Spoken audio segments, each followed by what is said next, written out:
હવે આપણે ભારતની પ્રાચીન વિદ્યાપીઠો વિશે વાત કરીએ। એમાં પહેલું નાલંદા વિદ્યાપીઠ વિશે વાત કરીએ તો બિહારના પટના જિલ્લાના બડગાંવ નામના ગામ પાસે પ્રાચીન નાલંદા વિદ્યાપીઠ આવેલી છે।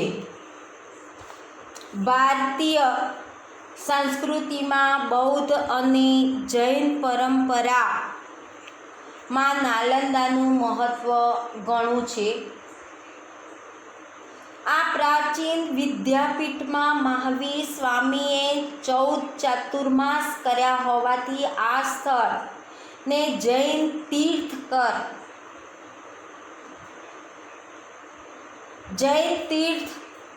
પણ બન્યું હતું। 5મી સદીમાં કુમારગુપ્તે અહીં એક વિહાર પણ બંધાવેલ। ત્યાર પછી નાલંદાની પ્રસિદ્ધિમાં વધારો થયો। વિહાર બંધાવ્યા પછી નાલંદાની પ્રસિદ્ધિમાં વધારો પણ થયો। ત્યાં હજારો હસ્તલિખિત ગ્રંથોનો અમૂલ્ય ભંડારો પણ હતા। નાલંદા વિશ્વવિદ્યાલય હતું।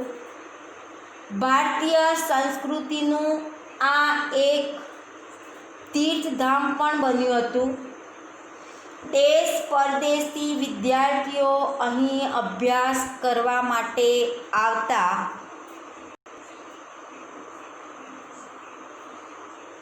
મહાન મુસાફર યુએન સાંગ પણ અહીં આવેલ। આજે તો આ મહાન વિશ્વવિદ્યાલયના માત્ર ખંડેરો જ જોવા મળે છે।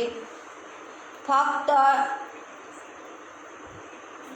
અહીંયા જ્યારે મહાન મુસાફર યુએન સાંગ પણ અહીંયા આવેલો અને આજે આ નાલંદા વિદ્યાપીઠ એ મહાન વિશ્વવિદ્યાલય હતું જે આજે માત્ર ખંડેરો જ જોવા મળે છે।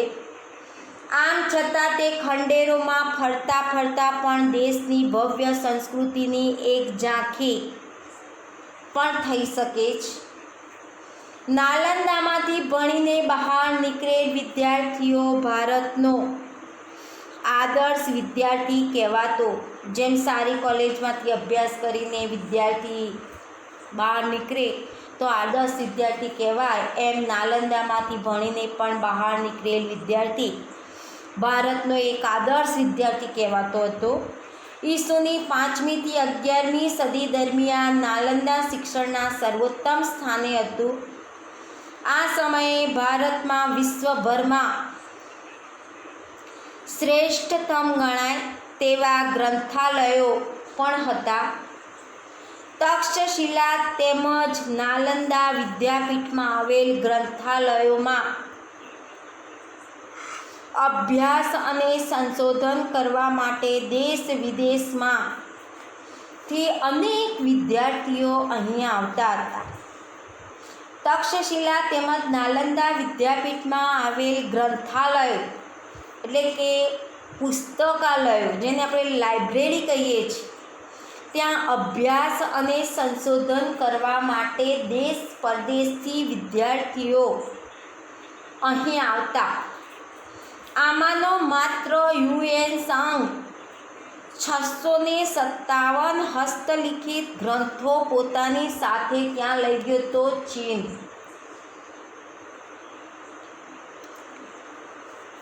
7મી સદીમાં યુએન સાંગે મુલાકાત લીધી। યુએન સાંગે 7મી સદીની અંદર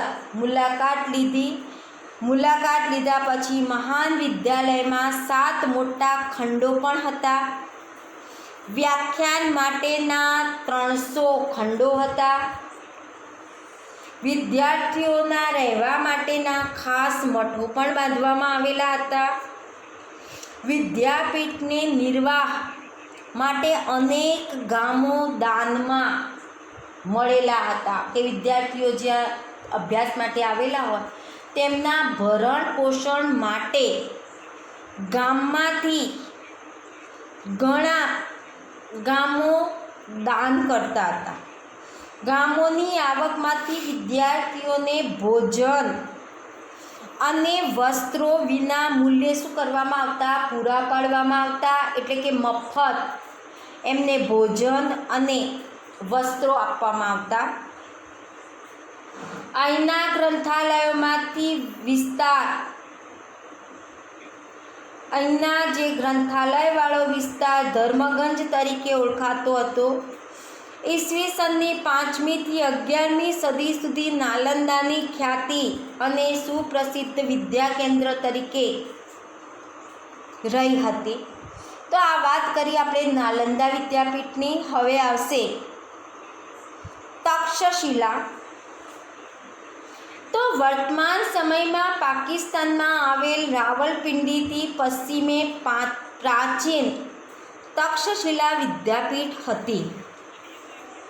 વર્તમાન સમયમાં પાકિસ્તાનમાં આવેલ જે રાવલપિંડી છે, આ રાવલપિંડીથી પશ્ચિમે પ્રાચીન તક્ષશિલા વિદ્યાપીઠ આવતી હતી. તે પ્રાચીન ગાંધાર પ્રદેશની રાજધાનીનું શહેર પણ હતું. આ વિદ્યાપીઠમાં 64 વિદ્યાઓનું શિક્ષણ અપાતું. કેટલી વિદ્યાઓનું? 64 વિદ્યાઓનું શિક્ષણ અપાતું. અહીં મોટા ભાગના વિદ્યાર્થીઓ ગુરુના આશ્રમમાં રહીને જ અભ્યાસ કરતા હતા. ભગવાન બુદ્ધના શિષ્ય જીવકે અહીં આયુર્વેદના પાઠો શીખ્યા. અર્થશાસ્ત્રના કર્તા કૌટિલ્યએ પણ અહીં અભ્યાસ કર્યો હતો. દંતકથાનુસાર રઘુકુલમાં જન્મેલા રામના ભાઈ ભરતના પુત્ર તક્ષ. દંતકથાનુસાર જોઈએ તો રઘુકુળના જે જન્મેલા રામના ભાઈ ભરત અને એમના એ પુત્ર તક્ષ, એના ઉપરથી આ સ્થળનું નામ પડ્યું તક્ષશિલા. 7મા સૈકામાં તે મહત્ત્વના વિદ્યા કેન્દ્ર તરીકે જાણીતું હતું. વિદ્યાર્થીઓને જે વિષયમાં રસ હોય તેનું શિક્ષણ આપવામાં આવતું. વિદ્યાર્થી જે 64 વિદ્યાઓ છે, વિદ્યાઓનું શિક્ષણમાંથી એમને જેમાં રસ હોય એ શિક્ષણ એમને આપવામાં આવતું. શિક્ષક પોતાની ઈચ્છા પ્રમાણે ગમે તેટલા વિદ્યાર્થીઓને ભણાવતા. છતાં સામાન્ય રીતે એક શિક્ષકની પાસે લગભગ 20 વિદ્યાર્થીઓ તો ભણતા જ. શિક્ષક પોતાની ઈચ્છા અનુસાર ગમે તેટલા વિદ્યાર્થીઓને ભણાવતા અને અને એમાંય પાછું સામાન્ય રીતે એક શિક્ષકની પાસે લગભગ 20 વિદ્યાર્થીઓ તો ભણતા જ. વારાણસી, રાજગૃહ, મિથિલા અને ઉજ્જૈન જેવા દૂરના નગરોમાંથી વિદ્યાર્થીઓ અહીં શિક્ષણ માટે ઉમટતા. વારાણસીના રાજકુમારો અહીં શિક્ષણ લેતા હતા. વારાણસીના જે રાજકુમારો હોય એ રાજકુમારો અહીંયા શિક્ષણ લેતા. કૌશલના રાજા પ્રસેનજીત, વ્યાકરણ શાસ્ત્રી પાણિની, રાજનીતિજ્ઞ કૌટિલ્યએ પણ અહીં શિક્ષણ લીધું હોવાનું મનાય છે. તક્ષશિલા ઉચ્ચ શિક્ષણનું કેન્દ્ર હતું. સામાન્ય સ્થિતિના વિદ્યાર્થીઓ ગુરુના ઘરે રહીને શું કરતા? ભણતા. સામાન્ય રીતે વિદ્યાર્થીઓ ગુરુના ઘરે રહીને જ અભ્યાસ કરતા. અહીં વેદ, શાસ્ત્રક્રિયા, રાજવિદ્યા, ધનુર્વિદ્યા, વ્યાકરણ, તત્વજ્ઞાન, યુદ્ધ વિદ્યા, ખગોળ જ્યોતિષ વગેરેનું શિક્ષણ આપવામાં આવતું હતું. ચંદ્રગુપ્ત મૌર્યના ગુરુ ચાણક્ય અને ખુદ ચંદ્રગુપ્ત મૌર્યએ અહીં શિક્ષણ લીધું હતું. હવે ત્રીજું આવે છે વારાણસી, જેને આજે આપણે કાશી કહીએ છીએ. વારાણસી યાત્રાધામ તરીકે પ્રસિદ્ધ છે. ઈસવીસન પૂર્વ 7મા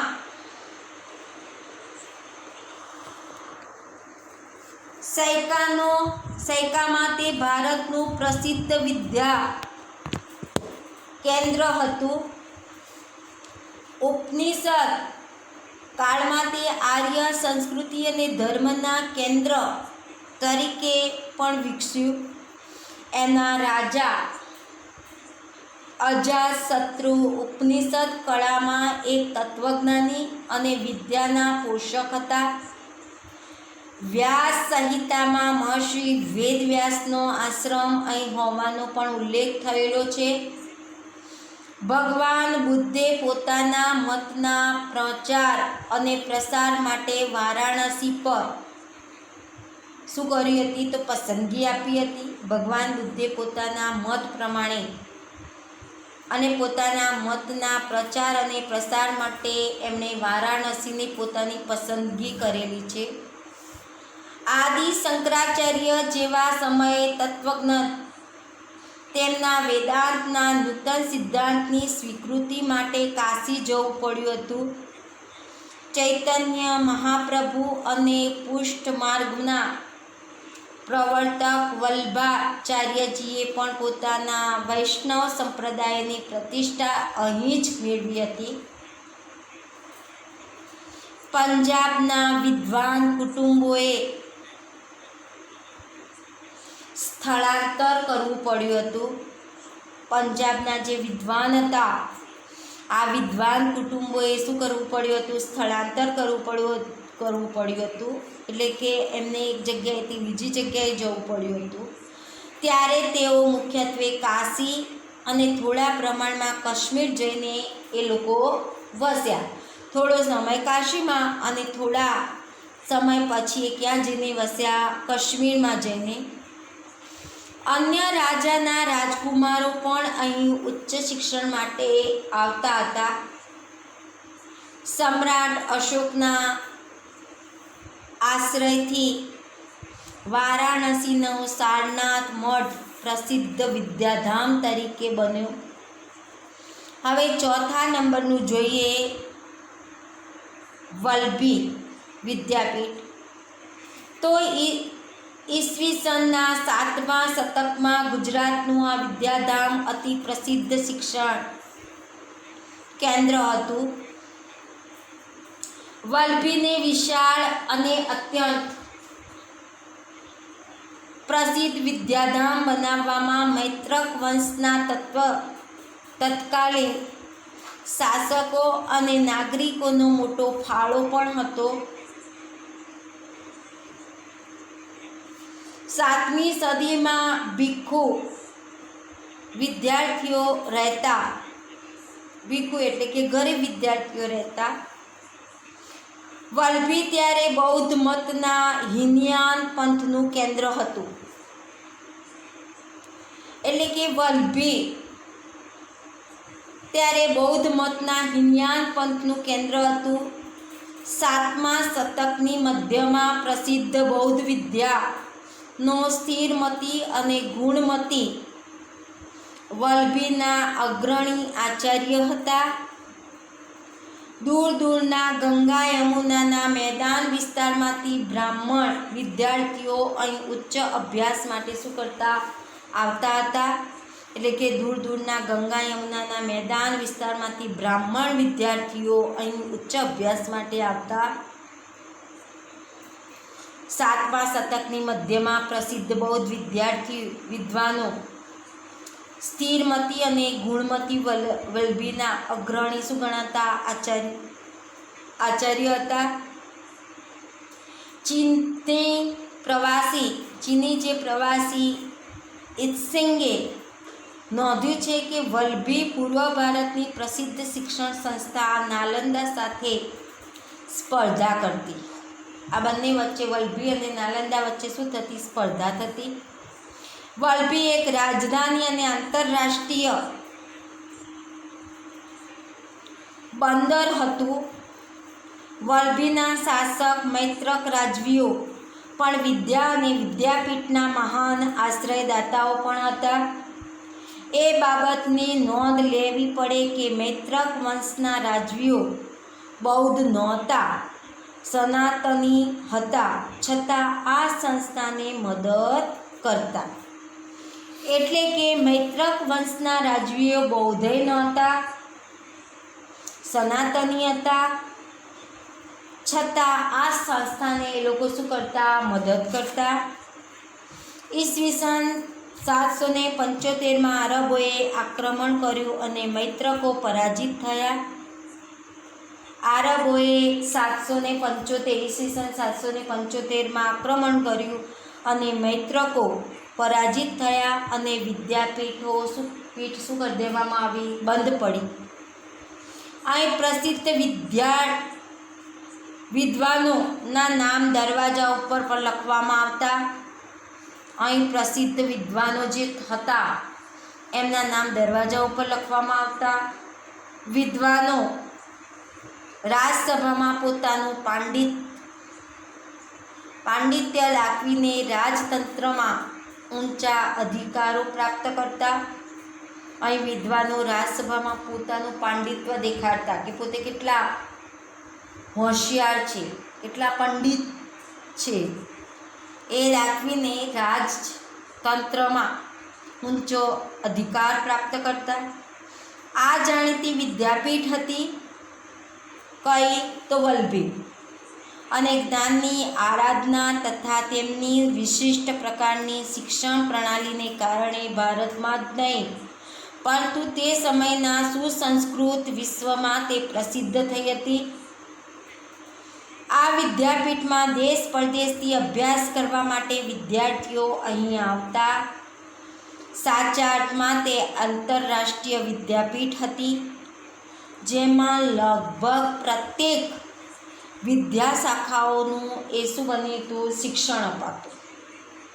આ બધી વિદ્યાપીઠમાં નિભાવના રાજાઓ અને શ્રેણીઓને આપેલા દાનમાંથી જ થતો. એટલે કે આ બધી વિદ્યાપીઠમાં નિભાવ એટલે કે બધાનો ખર્ચ રાજાઓ અને શ્રેષ્ઠીઓએ આપેલા દાનમાંથી જ થતો. તે હકીકત તે સમાજની પણ વિદ્યા પ્રત્યેની પ્રીતિ અને નિષ્ઠા દર્શાવે છે. આમ વિદ્યા, કલાઓ અને જ્ઞાન વિજ્ઞાનનું શિક્ષણ આપતી તે વિશ્વવિખ્યાત યુનિવર્સિટીઓ હતી. કઈ? તો નાલંદા, તક્ષશિલા, વારાણસી અને વલભી. તો આ ચારે ચારમાંથી ગમે તે ટૂંકનો તમારે પરીક્ષાની અંદર પૂછાય છે. નાલંદા પણ પૂછાય, તક્ષશિલા પણ પૂછાય, વારાણસી પણ પૂછાય, કાં તો વલભી પણ પૂછાય. તો આ ટૂંકનોંધો વારે ઘડીએ પરીક્ષામાં પૂછાતી હોય છે એટલે ઘેર તમારે આ ટૂંકનોંધો પણ તૈયાર કરવાની.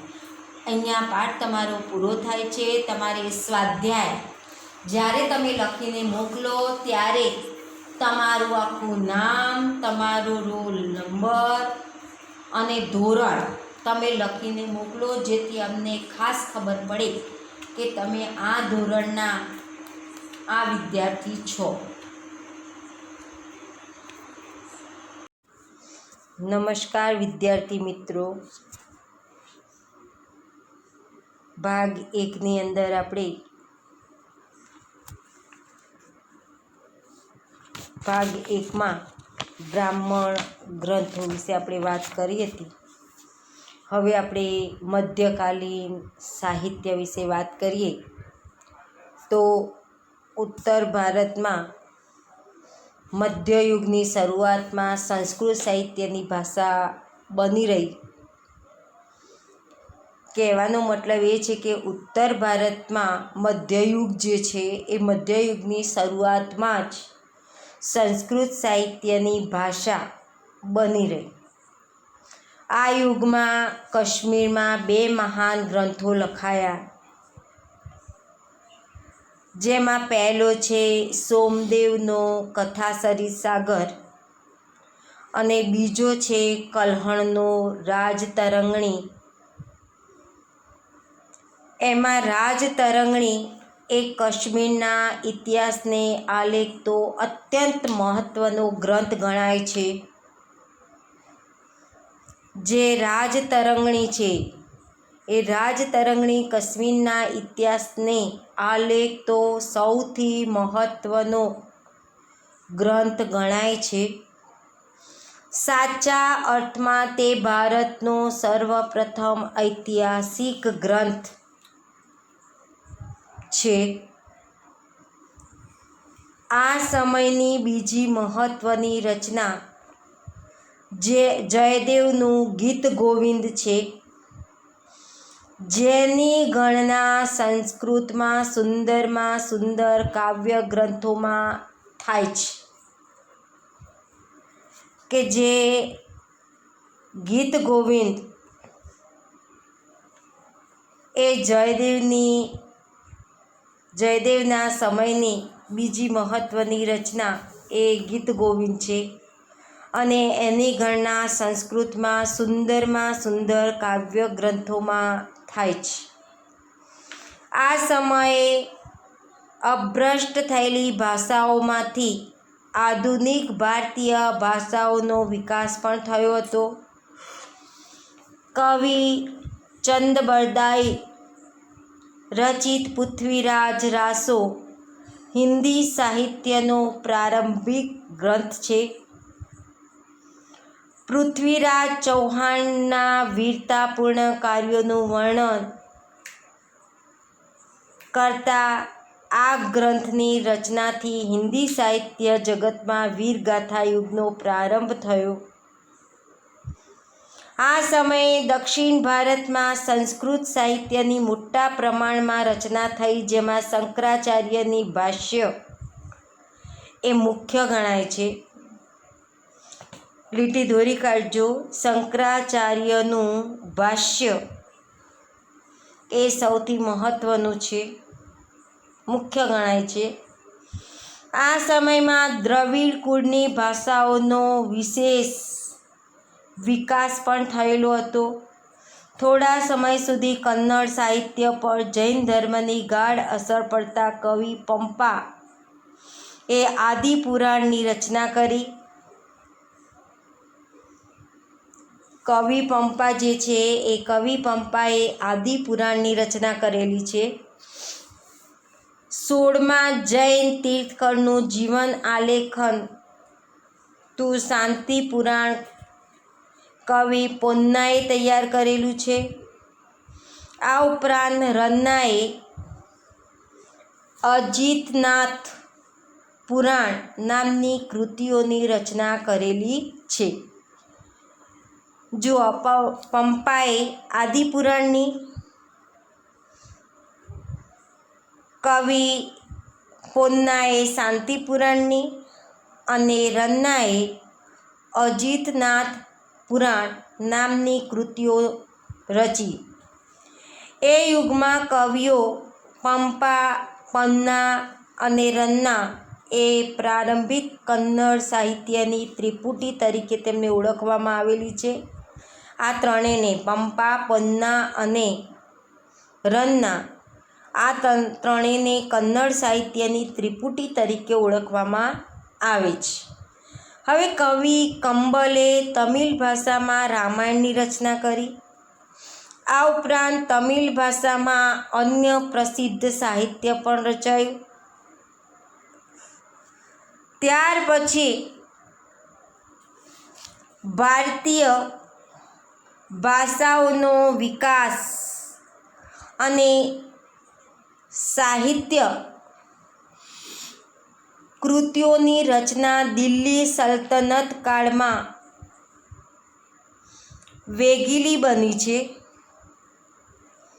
હિન્દી ભાષાના બે સ્વરૂપો વજ્જ અને ખડી બોલી પણ સાહિત્ય રચનાઓમાં વિનિયોગ ગણાય છે. આ બંને ભાષાઓમાં અનેક ભક્તિ ગીતો પણ રચાયા છે.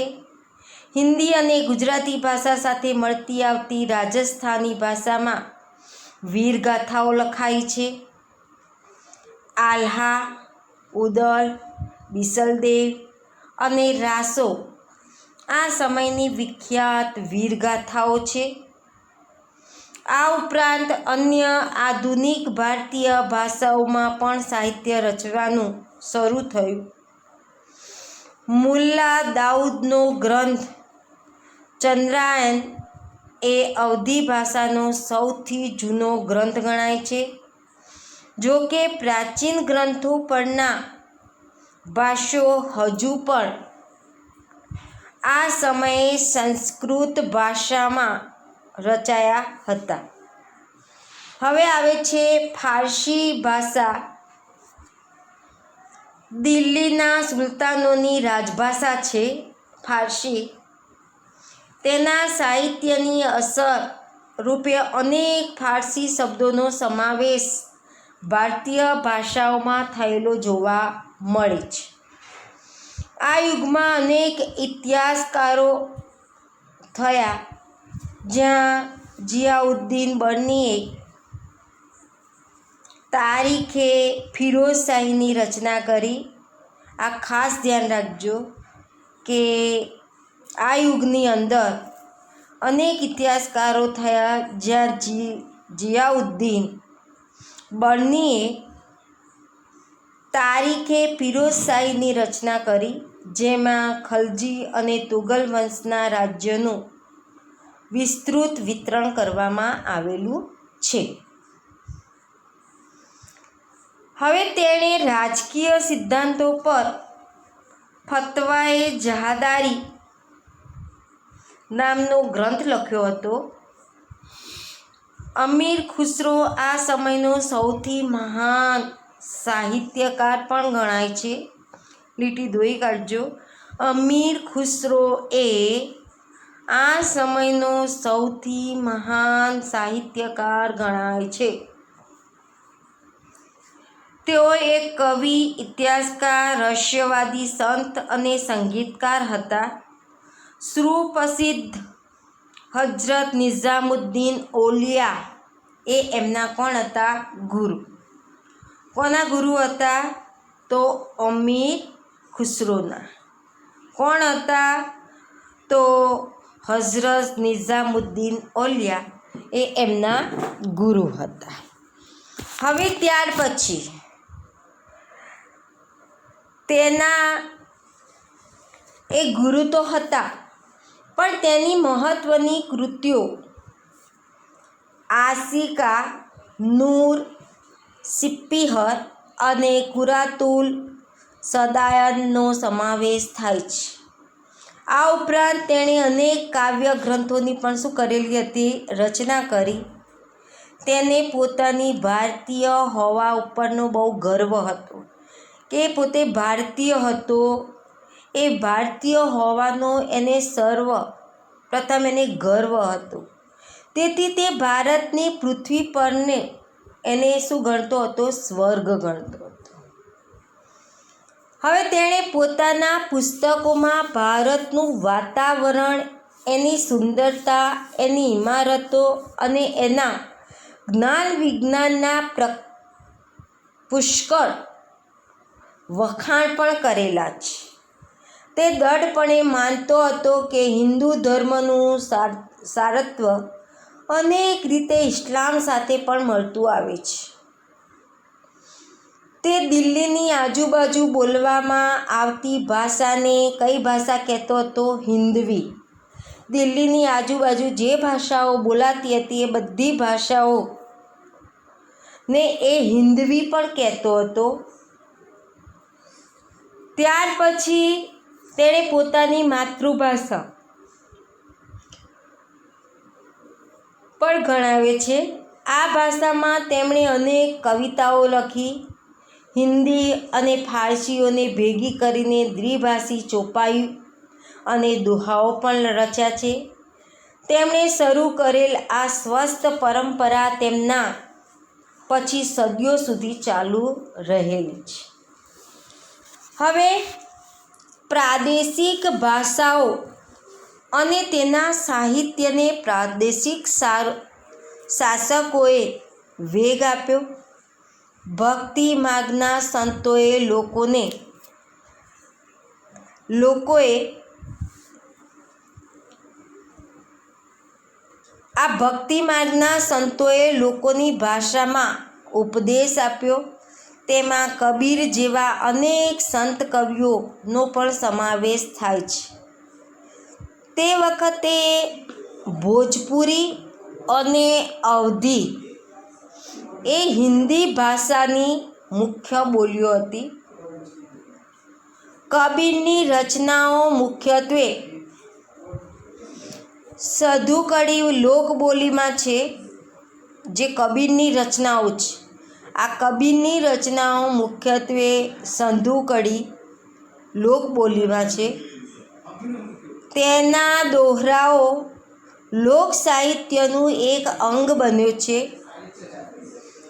મલિક મુહમ્મદ જાયસી એ અવધીમાં પ્રજ્ઞાવત નામનું મહાકાવ્ય લખ્યું. આ ઉપરાંત તુલસીદાસના પ્રસિદ્ધ ગ્રંથ રામચરિતમાનસ આ સમયે અવધી ભાષામાં લખાયો. તુલસીદાસનો પ્રસિદ્ધ ગ્રંથ કયો? રામચરિતમાનસ. એ પણ આ સમયે અવધી ભાષામાં જ લખાયો હતો. આ યુગમાં અવધી ભાષાના બીજા કવિઓ પણ થયા. હવે આ યુગમાં હિન્દી ઉપરાંત બીજી ભાષામાં પણ સાહિત્ય રચાયું. હિન્દી ઉપરાંત બીજી પણ ઘણી ભાષાઓ છે. આ ભાષાઓમાં પણ સાહિત્યો લખાયેલા છે. બંગાળના સુલતાનોમાં આશ્રયે રહીને કૃતિવાસે બંગાળીમાં રામાયણ અને પ્રસિદ્ધ કવિ ચંડીદાસે સેંકડો ગીતો લખ્યા છે. બંગાળમાં સંત ચૈતન્યથી ભક્તિ ગીતો લખવાનો પરંપરા શરૂ થયો. નરસિંહ મહેતાએ ગુજરાતીમાં અને નામદેવ તથા એકનાથે મરાઠીમાં ભક્તિ ગીતો લખેલા છે. ત્યાર પછી જૈનુલ અબિદીનના આશ્રયે કાશ્મીરમાં મહાભારત અને રાજતરંગણી જેવા અનેક સંસ્કૃત ગ્રંથો કઈ ભાષામાં અનુવાદ કરવામાં આવેલા છે? તો ફારસીમાં અનુવાદ કરવામાં આવેલા છે. વિજયનગરના સમ્રાટોના શાસનકાળમાં સંસ્કૃતનો વિકાસ ચાલુ રહ્યો. આમ છતાં આ યુગ તેલુગુ સાહિત્યના વિકાસનો મહત્વપૂર્ણ કાળ બનેલો છે. અને વિજયનગરનો મહાન સમ્રાટ કોણ હતો? તો કૃષ્ણદેવરાય તેલુગુ અને સંસ્કૃતના એ પોતે લેખક પણ હતા. વિજયનગરનો મહાન સમ્રાટ કૃષ્ણદેવરાય તેલુગુ અને સંસ્કૃતના એ લેખક હતા. લીટી દોરી કાઢજો. તેમણે આમુક્તમાલ્યદા ગ્રંથની શું કરી છે? રચના. આમુક્તમાલ્યદા ગ્રંથની રચના કોણે કરેલી છે? તો કૃષ્ણદેવરાય એમણે કરી હતી. હવે મુઘલ શાસક દરમિયાન વાસ્તુકલા અને અન્ય કલાઓની સાથે સાહિત્યનો પણ શું થયેલો છે? વિકાસ થયો. પ્રથમ મુઘલ બાબરે તુર્કી ભાષામાં તુજુકે બાબરી નામે આત્મકથા લખી હતી. કોણે લખી હતી? તો પ્રથમ મુઘલ બાબરે તુર્કી ભાષામાં તુજુકે બાબરી નામની આત્મકથા લખી, જેનું ફારસીમાં બાબરનામા નામથી ભાષાંતર કરવામાં આવ્યું. આ તુજુકે બાબરી એ આત્મકથા છે અને એને પાછી ફારસીમાં બાબરનામા તરીકે એનું નામથી ભાષાંતર કરવામાં આવેલું છે. હુમાયુની બહેન ગુલબદન બેગમે લીટી દોરી કાઢજો. હુમાયુન નામા લખ્યું. પરીક્ષામાં ઘણી વખતે આ પ્રશ્ન પૂછાય છે. હુમાયુની બહેન ગુલબદન બેગમે હુમાયુન નામા લખ્યું. જહાંગીરે તુજુ કે જહાંગીરી નામની પોતાની આત્મકથા લખી. કોણે લખી? તો જહાંગીરે લખી. કઈ લખી? તો તુજુ કે જહાંગીરી નામની પોતાની જ આત્મકથા આ જહાંગીરે લખી. લીટીઓ દોરી કાઢજો. ઔરંગઝેબ પણ સિદ્ધહસ્ત લેખક હતો. છેલ્લા મુગલ સમ્રાટ બહાદુર શાહ જફર પણ એક કવિ હતા. ત્યાર પછી તુલસીદાસ અને સૂરદાસ આ યુગમાં હિન્દી ભાષાના મહાન સાહિત્યકાર થઈ ગયા. કવિ કેશવદાસે પ્રેમ અને વિરહના વિષય પર સાહિત્ય લખ્યું. રહીમના દોહરા દેશના ઘણા ભાગોમાં આજે પણ પ્રસિદ્ધ છે, જે તમે હિન્દીની અંદર ભણો છો. રહીમના દોહા. આ સમયે ફારસી ભાષામાં પણ અનેક નોંધપાત્ર પુસ્તકો લખાયા. અબુલ ફઝલે આયને અકબરી અને અકબરનામા એ લખ્યું. કોણે લખ્યું? તો અબુલ ફઝલે. શું લખ્યું? તો આયને અકબરી અને અકબરનામા આ બંને ફારસી ભાષામાં પુસ્તકો લખ્યા. હવે આયને અકબરીમાં ભારતીય રીત રિવાજો, શિષ્ટાચારો, ધર્મ, દર્શન, આર્થિક સ્થિતિ અને જીવનના લગભગ તમામ પાસાઓનું વિસ્તૃત વર્ણન આની અંદર કરવામાં આવેલું છે. આની અંદર એટલે આયને અકબરીમાં. એક ઐતિહાસિક કૃતિ તરીકે આ ગ્રંથ ઘણો જ મૂલ્યવાન છે. અબુલ ફઝલનો ભાઈ ફૈઝી એણે ફારસી ભાષામાં એક મહાન કવિ હતો. એ ફારસી ભાષાનો એક મહાન કવિ હતો. કોણ? તો અબુલ ફઝલનો ભાઈ ફૈઝી. તેણે અનેક સંસ્કૃત ગ્રંથોના ફારસીમાં અનુવાદ કર્યો. અકબરે તો મહાભારત, રામાયણ, અર્થવેદ, ભગવદ્ ગીતા અને પંચતંત્ર જેવા ગ્રંથોના અનુવાદ કરવા માટે એક અલગ ખાતાની સ્થાપના કરી. હવે અકબરના સમયમાં ઇતિહાસના ઘણા ગ્રંથો લખાયા. હવે મધ્યયુગની સૌથી મહત્વની જે ઘટના છે એ ઘટના ઉર્દૂ ભાષામાં જન્મી છે. આ નવી ભાષા સાહિત્યની દ્રષ્ટિએ સૌથી સમૃદ્ધ એવી અનેક આધુનિક ભાષાઓની હરોળમાં આવી છે. બધી ભાષાઓની હરોળમાં આ ભાષા આવેલી છે, ઉર્દૂ.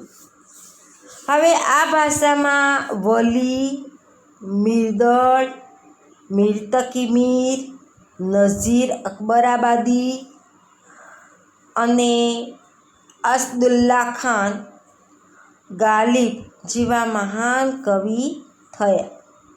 હવે ઉર્દૂ ભાષામાં વલી, મિર્દળ, મીર તકી મીર, તજી અકબરાબાદી, અસદુલ્લા ખાન ગાલિબ જેવા મહાન કવિ થયા.